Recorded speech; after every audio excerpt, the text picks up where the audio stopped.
Bienvenue à la session numéro 5 du module 4 intitulé Organisation de l'environnement et comportement des enseignants et apprenants dans une classe active et participative. Mais avant d'aborder notre nouvelle session, faisons un rappel sur la session précédente qui a porté sur les techniques actives et participatives. Prenez 10 minutes pour échanger sur quelles techniques avez-vous utilisées, dans quelle matière et partagez votre expérience.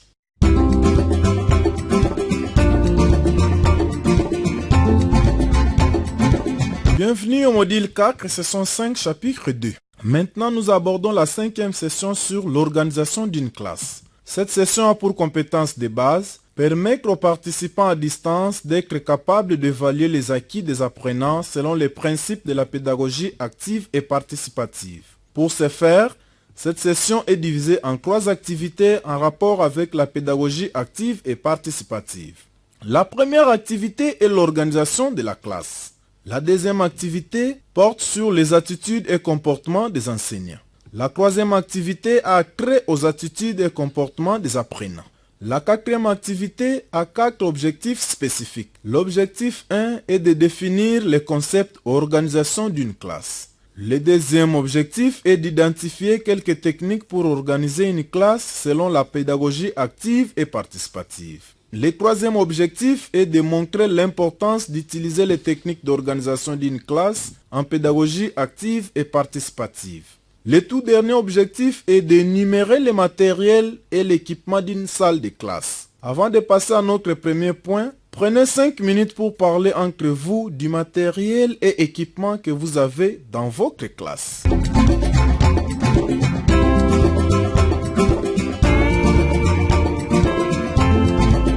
Bienvenue au module 4, session 5, chapitre 3. Notre premier point s'intitule Organisation d'une classe. L'organisation d'une classe consiste à réunir certaines dispositions pratiques favorables à un bon climat de travail. Ceci nous permet d'obtenir un meilleur rendement des apprenants. Cette organisation concerne un nombre déterminé d'aspects qu'un bon enseignant doit prendre en compte pour sa classe. Le nombre de bancs et de tables pour les apprenants. La disposition de bancs et tables, la présence d'un bureau pour l'enseignant, le matériel didactique, la gestion de la classe. Il est important de noter que la disposition des tables et bancs ainsi que l'accès au matériel didactique est ce qui crée un climat favorable à la participation, aux interactions et au mouvement des apprenants pendant les apprentissages. L'enseignant est le gestionnaire du temps principalement dans l'organisation et dans les apprentissages. C'est lui qui répartit les tâches à exécuter par les apprenants, que ce soit individuellement, collectivement, en petit ou en grand groupe. Il organise sa classe pour faciliter le mouvement et la coopération. Ainsi, il gère les temps sans empiéter sur le temps fixé pour d'autres activités. La classe est en fait une mini-société qui doit fonctionner dans le respect strict des règlements scolaires. Les articles de ces règlements comprennent la ponctualité, la régularité, la participation active de tous les apprenants, la prise de parole, le respect mutuel, la tolérance, l'entraide, le temps prévu pour chaque étape des activités d'une journée afin de permettre à chaque apprenant de se sentir responsabilisé. La copie de ces règlements devrait être affichée dans la classe. De temps à autre, l'enseignant devra reprendre un article du règlement pour assurer la conformité et la participation de tous ces apprenants. Prenez 10 minutes pour échanger sur comment vous pourriez disposer votre classe différemment pour faciliter le travail coopératif ainsi que l'interaction entre vos apprenants. Aussi, échangez sur comment vous présenterez les règlements à vos apprenants.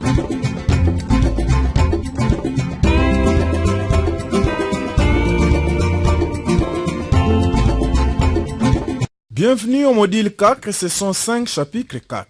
Tout équipement reste sous la responsabilité de l'enseignant titulaire des classes. Ce dernier doit veiller au bon usage de tout ce qui est dans la classe. À part la table et chaise pour l'enseignant, on trouve une armoire pour sécuriser les moyens d'enseignement indispensables, craie, livres, lattes, matériel didactique. Celle-ci doit être fermée à clé, mais ouverte pendant le temps de leçon pour faciliter l'accès aux apprenants. Nous trouvons aussi assez de bancs pupitres pour tous les apprenants. Ceux-ci peuvent être disposés en U, en forme de T en forme de cercle ou en petits groupes de manière à favoriser la participation et l'interaction entre les apprenants et l'enseignant. On y trouve également un ou des tableaux et manuels pour tous les apprenants, du matériel didactique pour l'enseignant tel que des cartes géographiques, des mesures de masse, de longueur, des capacités en métal, en bois dur ou en plastique, des planches pour enseigner des concepts complexes tels que l'anatomie, la botanique, la zoologie.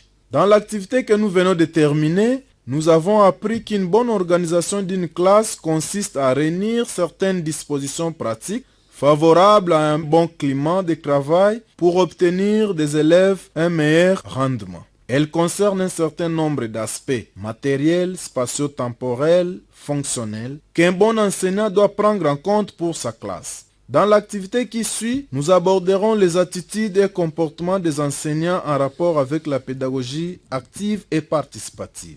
Prenez 10 minutes pour échanger avec vos collègues sur les questions suivantes. Identifiez les techniques pour gérer l'organisation d'une classe, énumérer les matériels et l'équipement d'une salle de classe, comment organiser une classe en pédagogie active et participative.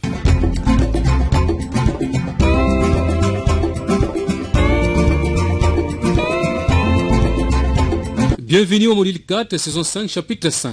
Passons maintenant à la deuxième activité portant sur les attitudes et comportements des enseignants en rapport avec la pédagogie active et participative. Cette activité a 4 objectifs spécifiques. Objectif 1, définir les concepts. Objectif 2, énumérer les attitudes et comportements de l'enseignant favorables à la pédagogie active et participative. Objectif 3, identifier les attitudes et comportements des enseignants défavorables à la pédagogie active et participative. Le dernier objectif est d'expliquer l'importance des attitudes et comportements des enseignants favorables à la pédagogie active et participative. Avant de passer à notre premier point, prenons un moment pour parler du matériel et équipement que vous avez dans votre classe. Passons à la définition des concepts. Une attitude, c'est la manière d'être d'une personne. Un comportement, c'est la manière d'agir de quelqu'un. Les attitudes et comportements favorables à la pédagogie active et participative sont les manières d'être et d'agir qui favorisent les pratiques de la pédagogie active et participative. Les attitudes et comportements défavorables à la pédagogie active et participative sont les manières d'être et d'agir qui défavorisent les pratiques de la pédagogie active et participative.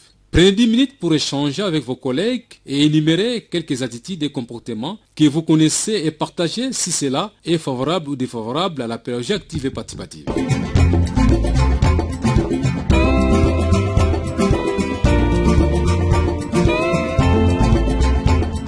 Bienvenue au module 4, session 5, chapitre 6.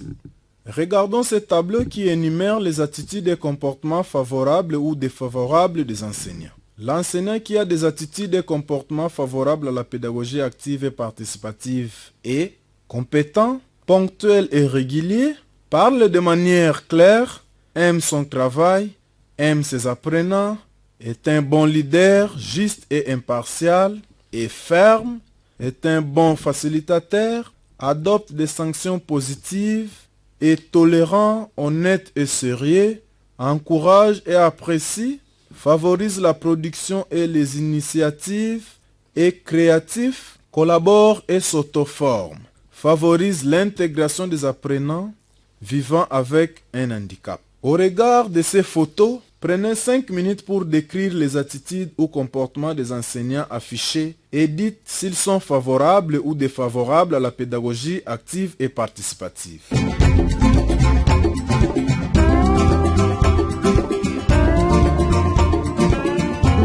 Bienvenue au module 4, saison 5, chapitre 7. Revenons au tableau qui énumère les attitudes et comportements des enseignants favorables ou défavorables à la pédagogie active et participative. Attention, on ne change pas du jour au lendemain. Choisissez une ou deux attitudes ou comportements à changer et penchez-vous sur ces deux pendant un mois. Puis, petit à petit, ajoutez une autre attitude ou comportement à changer. Prenez 10 minutes et individuellement situez-vous sur ces tableaux. Y a-t-il des changements à apporter à vos attitudes et comportements? Choisissez en deux sur lesquels vous allez vous pencher dans les prochains mois.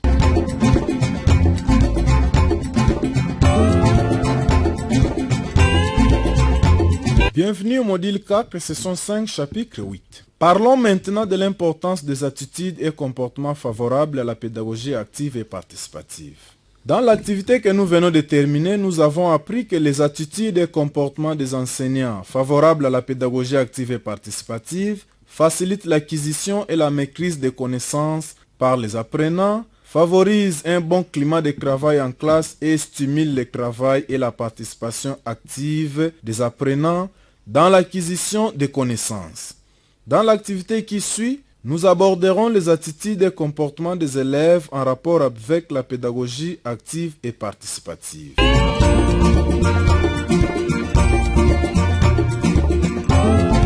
Bienvenue au module 4, session 5, chapitre 9. Passons maintenant à la troisième activité, les attitudes et comportements des apprenants en rapport avec la pédagogie active et participative. Cette session a 3 objectifs. Objectif spécifique 1. Identifier les attitudes et les comportements des apprenants favorables ou défavorables à la pédagogie active et participative. Le deuxième objectif est de montrer l'importance pour les apprenants d'adopter les attitudes et les comportements favorables. Le troisième objectif est d'amener les apprenants à adopter les attitudes et les comportements favorables. La pratique des méthodes et techniques de la pédagogie active et participative exige des apprenants une certaine disposition d'esprit, un changement des habitudes tant sur le plan scolaire que parascolaire. Habitué jadis à un travail individuel ou collectif, l'apprenant se voit aujourd'hui appelé à collaborer, coopérer, échanger et discuter avec ses condisciples pour un même objectif. Ces derniers ne sont pas nécessairement des amis, ni des membres de famille.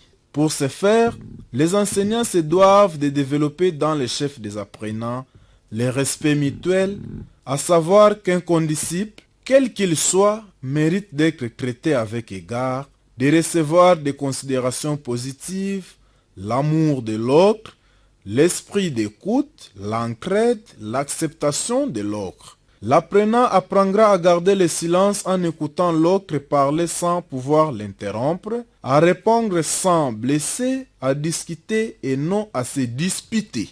Prenez 10 minutes pour échanger avec vos collègues et énumérer quelques attitudes et comportements que vous avez remarqués chez vos apprenants. Merci.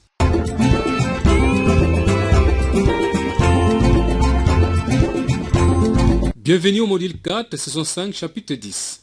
Jetons un coup d'œil à ce tableau qui énumère les attitudes et comportements des apprenants favorables ou défavorables. L'apprenant qui a des attitudes et comportements favorables à la pédagogie active et participative cherche à comprendre la matière, est propre, a le courage de dire qu'il ne comprend pas, aime les autres apprenants, est honnête et obéissant, fait preuve de respect, accepte les autres comme ils sont, est tolérant, est généreux et confiant, a de la sympathie et fait preuve d'empathie, démontre un esprit de camaraderie, de coopération, de créativité, écoute l'enseignant et ses pairs, est prêt à aider et à accepter de l'aide, prend la responsabilité pour son apprentissage et fait preuve d'initiative. Au regard de ces photos, prenez 5 minutes pour décrire les attitudes et comportements des apprenants et dites s'ils sont favorables ou défavorables à la pédagogie active et participative.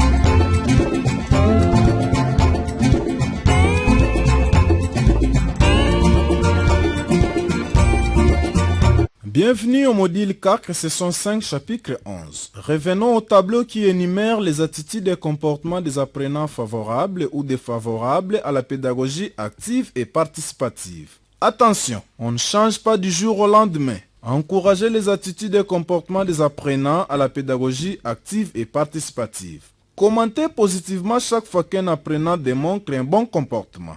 Rappelez-vous, vous êtes le modèle. Si vous êtes respectueux et créatif, vos apprenants le seront aussi. Prenez 10 minutes et situez vos apprenants sur ce tableau. Y a-t-il des changements à apporter à leurs attitudes et comportements? Choisissez-en 2 sur lesquels vous allez vous pencher dans les prochains mois.